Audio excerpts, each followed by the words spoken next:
Prove that root 3 is irrational. Prove करना है root 3 क्या है, एक इरेशनल नंबर है। देखिए रूट 3 हो, रूट 2 हो, रूट 5 हो, रूट 7 हो, रूट 11 हो, सारा का एक ही तरीका है प्रूव करने का कि ये क्या है, इरेशनल नंबर है। तो कैसे करते हैं इसको प्रूव करने के लिए, आपको कॉन्ट्राडिक्शन से प्रूव करते हैं हम। कॉन्ट्राडिक्शन एक वर्ड है, कॉन्ट्राडिक्शन, ठीक है। कॉन्ट्राडिक्शन क्या होता है, कॉन्ट्राडिक्शन टर्म्स का मतलब होता है कि कोई भी डिसीजन है या कोई भी स्टेटमेंट है वो एक दूसरे का विरोध करें, एक दूसरे को अपोज करें, उसको बोलते हैं हम कॉन्ट्राडिक्शन, ठीक है ना। कोई भी हमने बात बोली और वो बात हमारी ही बातों का विरोध कर रही है तो इसका मतलब कॉन्ट्राडिक्शन आ रहा है, ठीक है ना। आप एक तरफ बोल रहे हैं कि मुझे बहुत ज़्यादा गर्मी लग रही है, साथ में आप बोल रहे हैं मुझे कंबल दे दे, ओढ़ने के लिए कंबल दे दे, मुझे बहुत ज़्यादा गर्मी लग रही है। तो आपकी दोनों बात एक दूसरे का पूछो ना, गर्मी लग रही है तो कंबल नहीं मांगोगे ना आप, फिर बोलोगे एसी ऑन कर दे भाई। और अगर वहीं आप ये बोल रहे हैं ठंड बहुत लग रही है भाई एसी ऑन कर दे, तब भी आप कॉन्ट्राडिक्शन है। तो ऐसी स्टेटमेंट जो एक दूसरे का विरोध कर रही हो, अपोज कर रही हो, उनको कॉन्ट्राडिक्शन बोलते हैं। उसी से हम रूट 3 को इरेशनल प्रूव करेंगे, इसका यही एक तरीका है और इजी भी है। तो हम स्टेटमेंट्स के थ्रू ये करते हैं। तो हम मानते हैं कि ऐसा मान के चलते हैं ये रेशनल है, हम इरेशनल मान ही नहीं रहे, हम तो ये मान के चल रहे हैं ये क्या है, एक इरेशनल नंबर है। तो हम क्या करेंगे, लेट, पहले ये लिख सकते हैं हम, इफ पॉसिबल, इफ पॉसिबल, अगर पॉसिबल है तो let root 3 is a rational, root 3 को हमने क्या मान लिया, rational number, and its simplest form be a upon b, और इसकी सिंपलेस्ट फॉर्म क्या है, ए अपॉन बी है। तो एंड इट्स सिंपलेस्ट फॉर्म भी ए upon B. Simplest form a upon B क्या है बेटा, आपने पहले पढ़ा होगा कि कोई भी नंबर है ना, जैसे 100/200 लिख रहा है, इसको काट पीट के सबसे छोटे फॉर्म में ले आओ, 2 0 0 0 1/2, इससे कम ना हो, ये सिंपलेस्ट फॉर्म होती है, समझ गए ना। 10/5 लिखा हुआ, काट पीट कर इसको 2/1 लिख देंगे, ये सिंपलेस्ट फॉर्म हो गई। कोई भी नंबर है, ठीक है, वो अगर लिखा हुआ है सिंपलेस्ट फॉर्म का मतलब काट पीट के सबसे लोएस्ट फॉर्म में, मतलब इन दोनों का कोई भी कॉमन फैक्टर फिर ना बचे जो काट ही ना पाए इनको। इसलिए हमने क्या किया कि let root 3 is a rational and simplest form a upon b, ये आपको लिखना जरूरी है। इसकी सिंपलेस्ट फॉर्म क्या है, ए अपॉन बी है। तो उसके बाद लिखेंगे फिर then a and b are integer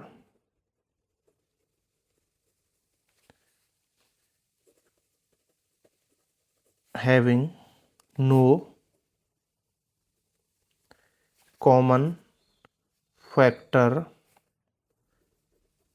other than 1।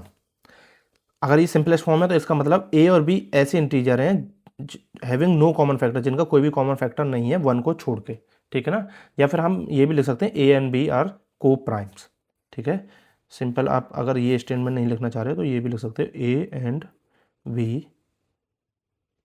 And b are को प्राइम, ठीक है ना। को प्राइम ऐसे नंबर होते हैं जिनके कोई भी कॉमन फैक्टर नहीं होता है। ये आपको लिखना जरूरी है क्योंकि यही मेन आधार बनेगा आपको प्रूव करने का कि ये रेशनल नंबर है, ठीक है। उसके बाद क्या करेंगे, अगर इनका कोई भी ये हमने लिया है तो रूट 3 इक्वल ए अपॉन बी, अगर रेशनल नंबर है तो ये ए अपॉन बी की फॉर्म में हमने मान लिया। उसके बाद आपको करना है squaring on both side, squaring on both side, दोनों तरफ स्क्वायर करेंगे, इधर भी स्क्वायर इधर भी स्क्वायर, तो ये क्या हो जाएगा, रूट 3 का square equal A square upon B square, ठीक है।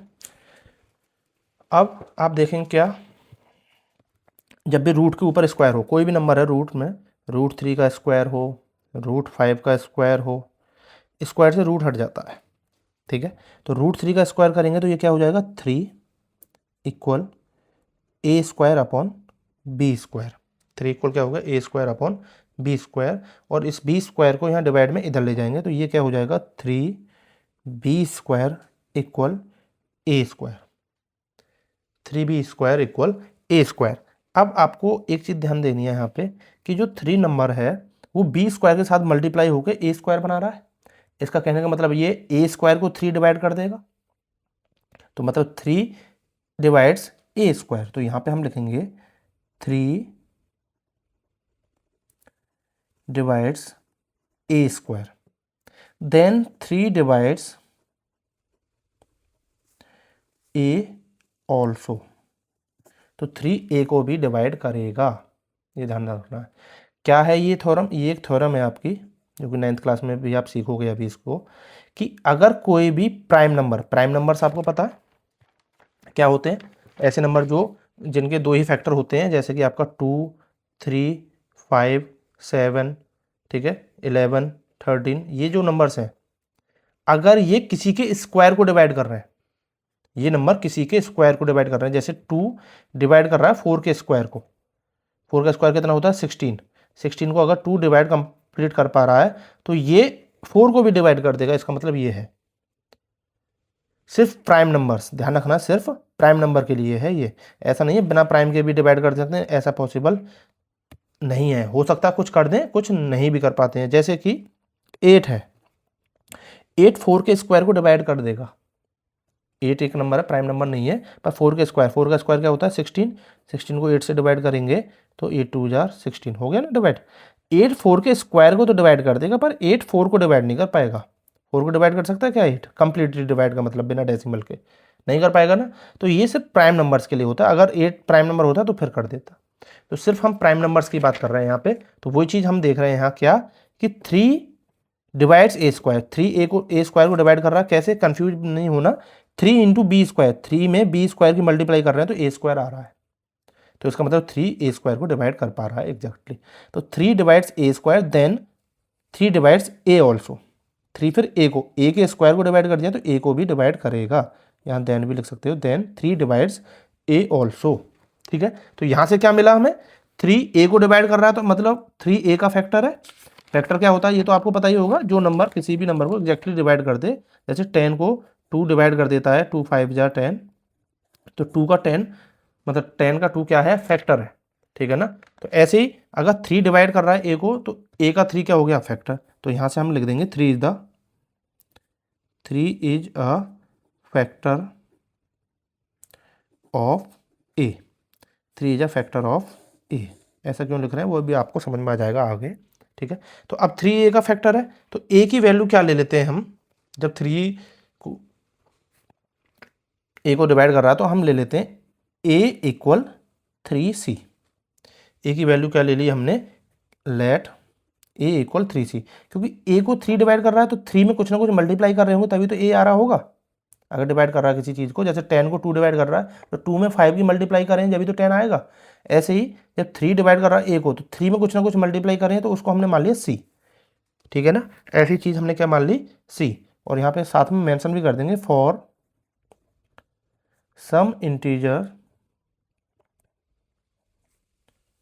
c कोई इंटीजर है जो वैल्यू रखने पे a आ रहा है, तो a इक्वल 3c। अब इसको हमें वापस से पुट करना है इक्वेशन नंबर 1, और इक्वेशन नंबर 1 कौन सी है,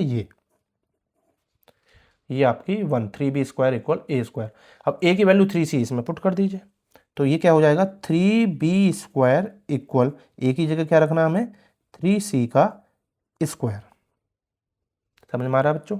नहीं समझ में आ रहा है कमेंट करके तुरंत बताना कि सर ये पॉइंट समझ में नहीं आया, ऑन द स्पॉट आपका सॉल्यूशन किया जाएगा। कोई भी दुख दर्द समस्या नहीं होनी चाहिए मैथमेटिक्स पढ़ने में, बहुत इजी सब्जेक्ट है, बस आपको थोड़ा सा ध्यान से पढ़ना है बस। तो 3b² इक्वल 3 का स्क्वायर कितना हो गया बेटा 9, और c का स्क्वायर क्या हो गया 9c²। ओके, कोई प्रॉब्लम कोई नहीं। उसके बाद 3 है मल्टीप्लाई में उधर चला जाएगा तो b² क्या हो जाएगा आपका b² इक्वल 9/3c², 3 3 जा 9। थोड़ा स्लोली बता रहा हूँ मैं जिससे कि आप बिल्कुल एग्जैक्टली समझ सकें, नहीं समझ में आ रहा है वापस से देख लेना इस वीडियो को। चलिए, तो अब जब काटा 3c² तो यहाँ से क्या मिला हमें b² इक्वल 3c²। फिर वही चीज़ आगे जैसे यहाँ पे थी हमारी 3b² = a², ऐसी b² की वैल्यू क्या आ रही है 3c²। तो यहाँ से पता चल रहा है कि 3b² को डिवाइड कर रहा है। ध्यान ये रखना है यहाँ पे हमें कौन सा, कुछ बच्चे गलती कर देते हैं 3 डिवाइड्स b², 3 डिवाइड थोड़ी ना कर रहा है b² से तो मल्टीप्लाई हो रहा है ये। डिवाइड किसको करेगा a² को, अगर वापस इधर लेके जाए। दूसरा, हमने a और b को क्या माना था, ऐसे नंबर माना था जिनका कोई भी कॉमन फैक्टर नहीं है। a and b are integer having no common factor. हम क्या करना चाह रहे हैं, हम ये करना चाह रहे हैं कि a का भी फैक्टर 3 निकाल दिया, 3 is the factor of a। ऐसे यहाँ से b का भी फैक्टर 3 निकाल देंगे, तो b² = 3c²। तो यहाँ पे हम क्या लिखेंगे, simply 3 divides b², then 3 divides b also. Same चीज जो ऊपर हुई वही चीज हो रही है यहाँ पे भी। 3 डिवाइड्स b², वहाँ पे a² हो रहा था क्योंकि a को डिवाइड कर रहा था 3 × b के साथ मल्टीप्लाई होकर a को डिवाइड कर रहा था। यहाँ पे c के साथ हो गया, तो c और b का कोई रोल नहीं है वहाँ पे, वहाँ b का, यहाँ c का। यहाँ b उठानी है हमें, 3 divides b², 3 divides b also, क्योंकि 3 एक प्राइम नंबर है। तो हम फिर क्या लिख सकते हैं, हम लिख सकते हैं 3 is a factor of b। 3 क्या हो गया, एक फैक्टर हो गया किसका, b का। लिख सकते हैं या नहीं, समझ में आया कि नहीं, कमेंट करके बताओ यहाँ तक बात समझ में आई या नहीं।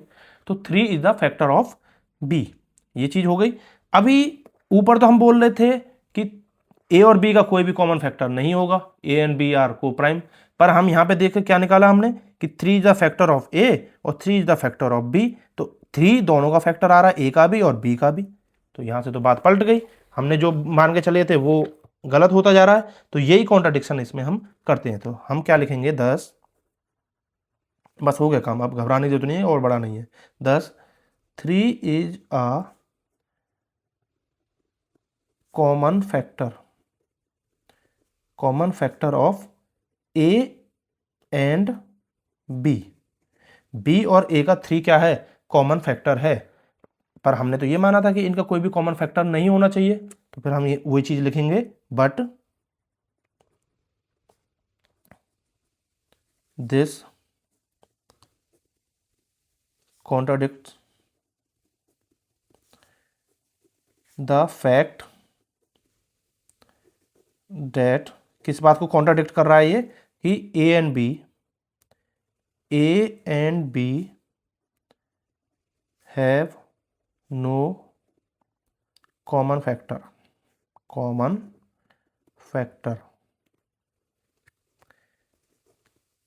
अदर देन 1 के अलावा ए और बी का कोई भी कॉमन फैक्टर नहीं होगा। ये तो हमने माना था, तो पर ये इस बात को कॉन्ट्राडिक्ट कर रहा है। कॉन्ट्राडिक्शन का मैंने बताया था ना कि अपोज करे, विरोध करे। तो किस चीज़ का विरोध कर रहा है ये, जो हमने पहले बात मानी थी कि ए और बी का कोई भी कॉमन फैक्टर नहीं होगा 1 के अलावा। पर यहाँ तो 3 आ रहा है कॉमन फैक्टर दोनों का, ए और बी का, जो अभी हमने लिखे आए हैं। तो ये कॉन्ट्राडिक्शन आई कहाँ से, हमें ये सोचना है कि भाई कॉन्ट्राडिक्शन आई कहाँ से, ये कैसे बात हो गई। ये आई कि हमने गलत मान के चले थे शुरू में ही। कॉन्ट्राडिक्शन इसलिए आ गई क्योंकि हमने शुरू में ही एक चीज गलत मान ली थी, क्या, लेट √3 इज अ रेशनल। हमने इसको एक गलत चीज मान के चले तो कॉन्ट्राडिक्शन तो आना ही था, उल्टा वहां पे जाना ही था। तो इसलिए यहां पे लिख देंगे a and b have no common factor other than 1। तो ये कॉन्ट्राडिक्शन आ गई, तो वही चीज लिखेंगे कॉन्ट्राडिक्शन आई कहां से। तो हम लिखेंगे द कॉन्ट्राडिक्शन arises बाय, यहाँ पे लिख देता हूँ assuming that √3 इज रेशनल। ये कॉन्ट्राडिक्शन कहाँ से आया कि हमने √3 को रेशनल मान लिया था वहाँ से। या contradiction arise by our false assumption, ऐसा भी लिख सकते हैं। स्टेटमेंट का थोड़ा बहुत आप लैंग्वेज अपने अकॉर्डिंग चेंज कर सकते हैं, बट मेन जो कोर है वो सेम रहेगा। मैंने इजीएस्ट वे में जो लैंग्वेज हो सकती है वो आपको यहाँ पे बताई है। तो जब हमने एजम्पशन ही गलत कर ली थी, तो अगर रेशनल नहीं है तो फिर क्या होगा, ये इरेशनल नंबर होगा। जो नंबर रेशनल नहीं है वो इरेशनल फिर होगा ही होगा। Hence √3 is irrational number.